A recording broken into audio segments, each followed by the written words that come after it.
Pengalaman mengayuh dengan partner saya yang baru, Pascal, memang betul-betul lain kalau nak dibandingkan dengan partner saya yang sebelum ni, Nancy, masa kita orang mengayuh dekat Taklamakan Desert dulu.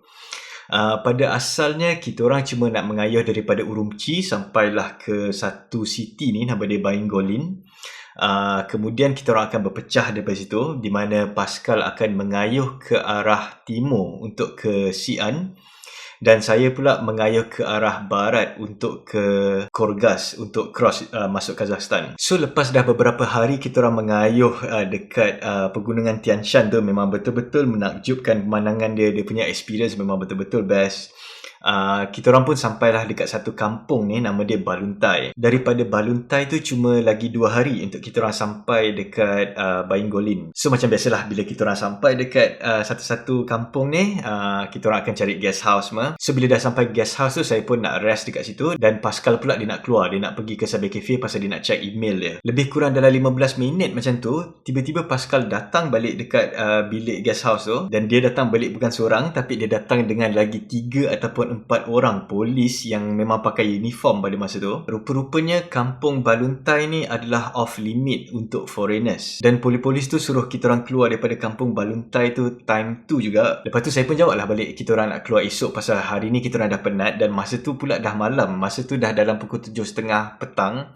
Hari dah nak gelap dan kita orang pun memang betul-betul penat masa tu, memang kita orang nak rest. Tapi polis tu berkeras juga, dia orang suruh kita orang keluar daripada kampung Baluntai tu sekarang juga, dan dia orang suruh kita orang keluar untuk pergi ke kampung yang seterusnya, iaitu Hejing, dalam lebih kurang 80 km distance dia daripada Baluntai. Masa tu pula kita orang dah betul-betul penat, kita orang dah tak larat nak kayuh lagi 80 km pada hari tu, dah lah gelap.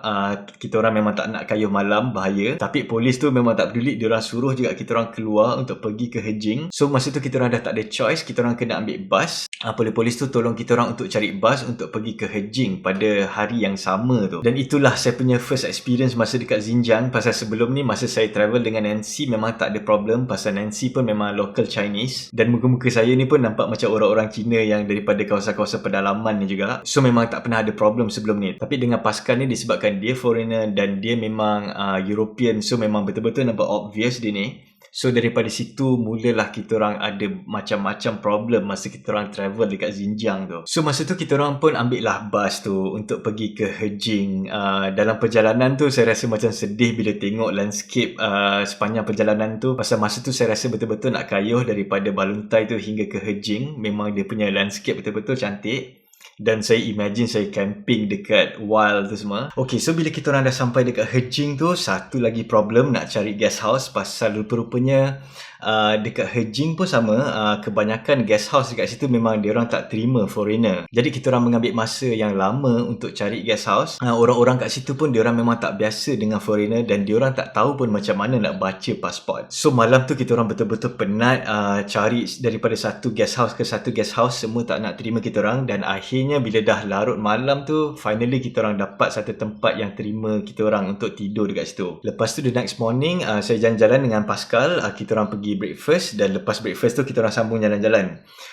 Masa kita orang tengah jalan-jalan tu, kita orang kena tahan dengan satu lagi grup polis, dan polis tu pun cakap benda yang sama dekat kita orang. Dia orang cakap kita orang kena keluar daripada Hejing tu sekarang juga, pasal kampung tu pun sebenarnya off limit to foreigner. Jadi saya pun explain lah dengan polis-polis tu yang kita orang sebenarnya sampai dekat Hejing ni disebabkan kita orang kena halau dengan polis dekat Baluntai untuk datang ke sini. Tapi polis dekat Hejing tu cakap Hejing ni adalah off limit to foreigner dan kita orang kena balik ke Baluntai. So bila kita orang dah penat bergaduh tu, last saya pun agree, saya pun cakap dekat polis-polis tu, okay, kita orang akan balik dekat hostel kita orang, dan kita orang akan packing dan kita orang akan kayuh keluar sekarang juga daripada kampung Hejing tu. So sebenarnya kita orang memang tak nak kayuh pun hari tu pasal kita orang dah penat. Kita orang nak stay satu hari dekat situ. So kita orang pun baliklah ke guest house kita orang, dan kita orang duduk je dekat dalam bilik kita orang, tak keluar pada hari tu pasal tak nak jumpa polis-polis yang lain. The next morning tu barulah kita orang sambung kayuh ke Baingolin, lebih kurang 130 km. Dan masa tu saya start rasa tak best mengayuh dekat Xinjiang tu. Masa tu saya dah mula faham apa yang terjadi dekat Xinjiang ni sebenarnya. Baingolin ni adalah satu city, so foreigner boleh masuk dekat situ. Tapi disebabkan kita orang foreigner, kita orang cuma boleh duduk dekat hotel yang mahal je. Dan hotel kat situ kita orang kena bayar 140 yuan untuk satu malam. Dan bagi saya itu memang mahal.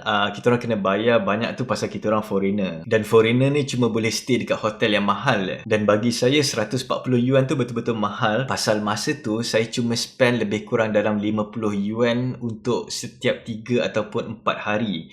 Maknanya dalam sehari roughly saya spend lebih kurang dalam 6 hingga ke 7 ringgit sehari masa saya mengembara dekat China tu. So kita orang pun stay je lah satu malam dekat city tu pasal memang tak ada apa pun dekat situ. Disebabkan problem ni semua, the next day kita orang pun ambil lah bus daripada Baingolin ni sampailah ke Ili. Ada satu kampung yang kecil ni tak jauh daripada border Kazakhstan. Dan bus ride tu memang panjang, lebih kurang dalam 18 jam daripada Baingolin sampailah ke Ili tu. Masa tu saya rasa sedih pasal saya missing banyak benda daripada Baingolin hingga ke Ili tu untuk kayu basikal. Tapi tak boleh nak buat apa pasal banyak sangat problem dekat Xinjiang pada masa tu. Tapi okey juga pasal masa tu saya dapat different experience. Saya dapat experience macam backpacking. Oh, macam ni rasanya backpacking dekat China. Pasal sebelum ni saya memang tak ada ambil bus semua ni. So masa tu saya dapatlah experience ambil bus yang long distance. Saya kena beratur ramai-ramai, semua berebut-rebut untuk beli tiket bus dan sebagainya. Jadi pada masa tu kita orang pun ambil lah bus ride yang selama 18 jam tu, yang bagi saya betul-betul bosan naik bus lama-lama ni. Kita orang sampai dekat Ili pada 11 pagi. Bila kita orang sampai dekat Ili tu memang lagi problem datang. Kita orang still susah nak cari guest house ni. Memang kita orang spend berjam-jam untuk cari guest house pasal guest house dekat situ pun semuanya off limit to foreigner. Dan bagi saya benda ni memang takkan jadi kalau saya still travel dengan Nancy dulu. Tapi bila saya dah dengan Pascal, bila travel dengan European, memang problem macam ni memang akan jadi, especially dekat belah Xinjiang ni. Dan kita orang end up duduk dekat satu hotel yang bagi saya agak mahal. Kita orang kena bayar 100 yuan, lebih kurang 100 yuan each. Dan bila saya dah spend duit banyak macam tu, saya dah mula nekat untuk kayuh keluar cepat-cepat daripada China pada masa tu. Dan dekat Ili ni lah saya dengan Pascal akhirnya berpecah. Kalau boleh dia still nak travel dengan saya pasal masa tu dia masih belum biasa untuk travel naik basikal ni. So kalau boleh dia nak kayuh lagi few more days dengan saya. Tapi kita orang dah tak ada nak buat apa pasal dia pun memang tak ada Kazakhstannya visa. So kita orang memang akan kena berpecah pasal saya akan masuk ke Kazakhstan daripada Ili tu. Dan Pascal ni pula dia memang kalau boleh dia nak travel lama dengan basikal tu. Daripada North China tu dia ada plan untuk kayuh sampai ke Vietnam. So nak dipendekkan cerita, kita orang pun akhirnya berpecah. Pascal akhirnya mengayuh ke arah satu lagi town ni nama dia Narati. Dan saya pula mengayuh ke arah Korgas. Dan bila Pascal dah mula mengayuh ke arah Narati, saya stay lagi dekat Ili tu lagi satu hari sebelum saya mengayuh lebih kurang dalam 100 km lagi untuk ke Korgas, untuk masuk ke Kazakhstan. So masa saya seorang dekat Ili tu, saya pun jalan-jalan lah pada sebelah petang tu, saya jalan-jalan seorang. Dan masa saya tengah jalan seorang-seorang tu, saya ditahan oleh sekumpulan polis, 5 orang polis tahan saya pada masa tu. Dan polis-polis ni diorang adalah undercover polis, diorang tak pakai uniform.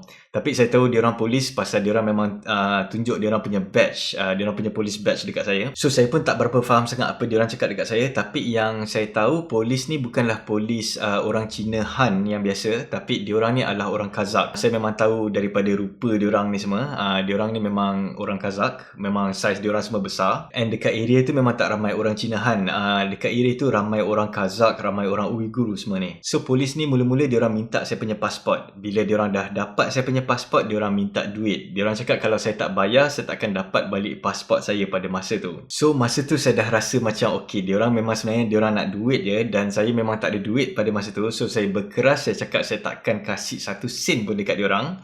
Dan diorang berkeras juga untuk minta saya bayar. Dan polis tu letak pasport saya dalam poket dia. Dia memang tak nak kasih balik pasport saya pada masa tu. So kita orang start lah bertengkar. Saya minta balik pasport saya. Sampai at one point saya betul-betul dah tak tahan. Saya betul-betul marah pada masa tu. Saya seluk tangan saya masuk dalam poket polis tu untuk ambil balik pasport saya. Lepas tu polis tu pegang muka saya, dia tolak saya. Saya betul-betul marah. Saya tolak balik polis tu, dia jatuh tersungkur. Dan bila saya dah tolak polis tu, polis yang lain ni semua jadi agresif. Diorang start pukul saya pada masa tu. Dan pada masa tu lah for the first time dalam trip saya ni, saya kena pukul. Dan saya kena pukul dengan polis 5 orang. Dan tengok cara diorang pukul saya memang dah tahu diorang akan jadi agresif kalau saya melawan.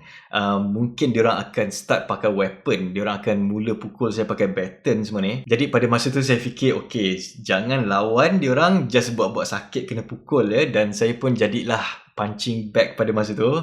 Saya biarkan diri saya dipukul sampai saya terjatuh tersungkur dekat atas jalan. Saya cuma cover saya punya kepala je daripada kena sepak dengan diorang ni semua masa saya tengah jatuh tu. Dan bila diorang tengok saya ni memang degil tak nak kasih duit, dan dia tengok cara saya pun, dia tengok saya punya dressing pun memang nampak macam orang tak banyak duit. So diorang pun give up dan diorang pun akhirnya ambil pasport saya dan diorang campak pasport tu dekat saya sebelum diorang beredar daripada situ. Dan masa saya kena pukul tu, saya kena pukul dekat tepi jalan.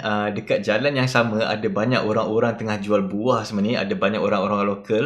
Tapi orang-orang lokal masa tu semuanya pandang bawah, diorang tak berani nak masuk campur pada masa tu. Pasal saya rasa tempat tu memang orang-orang lokal semua diorang takut dengan authority. So memang tak ada siapa campur pada masa tu. Dan itu adalah satu-satunya pengalaman pahit semasa saya mengayuh di China.